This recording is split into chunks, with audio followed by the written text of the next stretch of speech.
kasih aplaus dulu untuk Mbak Kiki Moza ya dari Sivaria Entertain. Tadi ada Rukun Agawe Santoso, ini boleh dong bincang-bincang sama Mas Aris Wirya ini ya. Karena terkait kita akan mengangkat kearifan lokal dan ini merupakan luar biasa banget nih. Bagaimana nih Mas Aris dari kacamata Mas Aris? Silahkan, Rukun Agawe Santoso ini filosofinya seperti apa ini? Ini satu tembang mungkin pada saat itu diciptakan oleh sang maestro campur sari. Ini punya harapan semuanya kalau menggunakan kerukunan, gotong royong untuk bersama-sama itu untuk menyelesaikan masalah lebih mudah. Contohnya di saat ini, saat pandemi ini, seandainya kita rukun, kita bersama-sama, kita saling gotong royong, bagaimana caranya untuk menyikapi saat yang seperti ini lebih mudah, Mbak. Jadi masyarakat Gunung Kidul rukun. Jadi seperti yang di lirik terakhir tadi, Rukun Agawe Santoso Yekti Kang Jinongko, itu sudah pas banget. Jadi rukun gawe santoso Yekti Kang Jinongko itu pas banget gitu loh. Apa yang kita cita-citakan akan lebih mudah dengan kerukunan itu gitu. Iya, baik, terima kasih Mas Aris. Boleh kita kasih aplaus dulu ya. Iya, ini terbukti bagaimana tadi Ibu sudah menggarisbawahi bahwa kearifan lokal muncul ketika kita bersinergi juga dengan alam gitu ya. Kita kembalikan. Nah, ketika kita bicara soal dampak ini Ibu ya, terkait dengan COVID-19 ini banyak hal ya yang dirasakan oleh seluruh lapisan masyarakat. Tidak pilih-pilih lagi gitu ya COVID ya Ibu ya. Sejauh ini dampak yang paling dirasakan seperti apa Ibu? Sebetulnya dampak yang kita rasakan itu tidak hanya dampak masalah kesehatan. Namun yang sangat menghantui masyarakat pada saat ini adalah dampak ekonomi. Dampak ekonomi. Semula kita beserta teman-teman bagaimana mau membangun Kabupaten Gunung Kidul ini. Padahal potensi kita itu sebetulnya banyak. Bagaimana upaya kita untuk bisa menggerakkan perekonomian yang ada di Kabupaten Gunung Kidul. Kemudian kita mengangkat visi kita yaitu pariwisata. Kenyataannya setelah kita mengangkat visi pariwisata kita kembangkan di Kabupaten Gunung Kidul ini sudah kelihatan bahwasanya perekonomian itu tumbuh karena multiplier efeknya sangat luar biasa. Kemudian di samping perekonomian itu tumbuh, itu kemiskinan itu turun sangat signifikan dan juga pengangguran itu turun sangat banyak sekali di Kabupaten Gunung Kidul. Itu yang terjadi di Kabupaten Gunung Kidul. Namun pada saat pandemi ini semuanya ini tidak bisa menjalankan aktivitasnya. Baik itu usaha mikro kecil kita yang kira-kira ini ada 21.000, kemudian tidak bisa menjalankan aktivitas, kemudian hotel juga tutup, rumah makan juga tutup, pasar tradisional tutup, semuanya tutup. Jadi serasa perekonomian di Kabupaten Gunung Kidul ini lumpuh. Dan menurut data sampai Mei kemarin itu kita kehilangan devisa itu 95 miliar. Apabila ini nanti terjadi sampai batas waktu Desember, mungkin kira-kira nanti akan mencapai ini lebih dari 500 miliar. Maka kita bagaimana upaya kita agar bisa membangkitkan semangat masyarakat kembali, bisa beraktivitas kembali, yang akhirnya nanti akan meningkatkan kesejahteraan masyarakat itu kembali. Ibu Bapak yang saya hormati, perlu saya sampaikan bahwa yang tidak kena dampak COVID di Kabupaten Gunung Kidul ini sektor pertanian.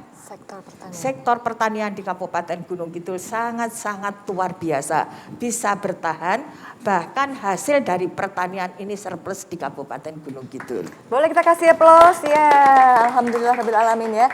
Ini merupakan satu hal yang bisa mensupport dan artinya bisa menambahkan juga untuk yang lain gitu ya, saling getok tular juga Ibu ya. Ya, dan juga untuk Anda pemirsa terima kasih ya Anda masih bersama kami tentunya di dialog khusus malam hari ini terselenggara atas kerjasama Adi TV dengan Pemkab Gunung Kidul.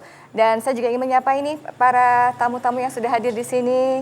Kita boleh kasih aplaus dulu ya supaya juga yang di rumah juga semakin semangat juga untuk menyaksikan kita.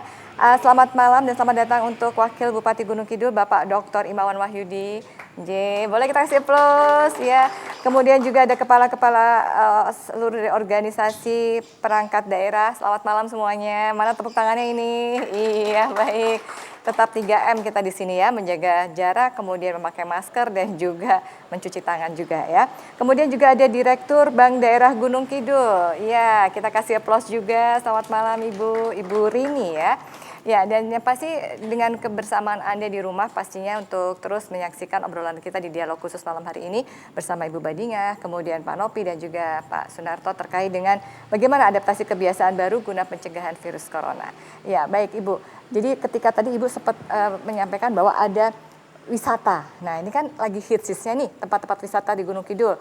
Jadi favorit di mana-mana, orang rasanya tuh kalau belum ke Gunung Kidul tuh belum ke Jogja sekarang gitu ya. Semeluruhnya tuh memberikan sesuatu. Nah, tapi dilalahnya gitu ya, COVID datang. Nah, ini sempat mungkin ada beberapa masyarakat yang akhirnya terus aduh gimana gitu ya, semua serba tutup. Ini apakah juga sama Bu? Untuk sekarang sudah mulai ada protokol kesehatan, apakah juga seluruh wisata dibuka serentak atau hanya secara bergiliran? Demikian, memang apa yang disampaikan oleh Mbak tadi betul. Saya banyak dikomplain oleh pelaku wisata karena sudah kelamaan tutup, sehingga semuanya kepengen segera bisa aktivitas kembali. Dan kita bersama teman-teman ini sudah membuat SOP untuk pariwisata.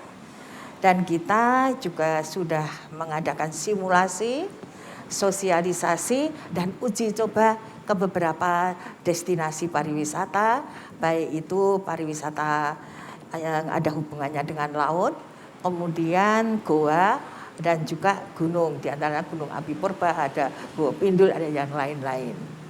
Dan alhamdulillah setelah kita mengadakan yaitu sosialisasi dan juga mengadakan uji coba, kita berusaha membuka.